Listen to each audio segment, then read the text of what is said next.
A charge q is lying at the midpoint of two similar charges q. Capital Q दो charge है, उसके mid point पे बीचों बीच में एक चार्ज स्मॉल q रखा गया है. The system will be in equilibrium if q is, चार ऑप्शन दिए गए, q का वैल्यू क्या होना चाहिए. तो हम लोग देख लेते हैं, मान लेते हैं कि यहाँ पर एक q है और यहाँ पर भी एक q है. इन दोनों के बीच में डिस्टेंस ले लेते हैं 2r का, बीचों बीच में स्मॉल q रखा गया, यहाँ से यहाँ तक डिस्टेंस है r और फिर यहाँ से यहाँ तक का डिस्टेंस भी है r. अगर सिस्टम इक्विलिब्रियम में है तो मतलब नेट फोर्स इस Q के ऊपर जीरो होने वाला है. हम लोग किसी एक कैपिटल Q के ऊपर नेट फोर्स निकाल लेते हैं. तो net F net on Q equal to zero. अब यहाँ पे कौन कौन फोर्स लगा रहा है, ये लगा रहा है और ये लगा रहा है.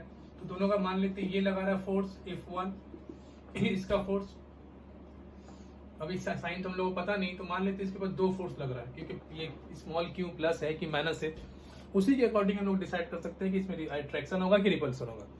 फिलहाल हम लोग नहीं जानते, लेकिन अगर सिस्टम इक्विलिब्रियम में तो इसके ऊपर नेट फोर्स जीरो होने वाला है. तो ये एक फोर्स लगा रहा मान लेते हैं यहाँ पर F1 और ये एक फोर्स लगा रहा मान लेते हैं यहाँ पर F2. तो F1 प्लस F2 का वैल्यू जो होगा वो जीरो होना चाहिए. F1 कौन लगा रहा है, ये, तो इसका वैल्यू क्या होगा 1/4πε0. इन दोनों के बीच में Q/r² प्लस F2 कौन लगा रहा है, ये, तो इसको क्या लिखेंगे 1/4πε0 Q/2r² मतलब 4r² इक्वल टू जीरो. अब अगर हम लोग इसको उस तरफ ले लेते हैं तो 1/4πε0 Q/r² equal to minus 1/4πε0 Q/4r².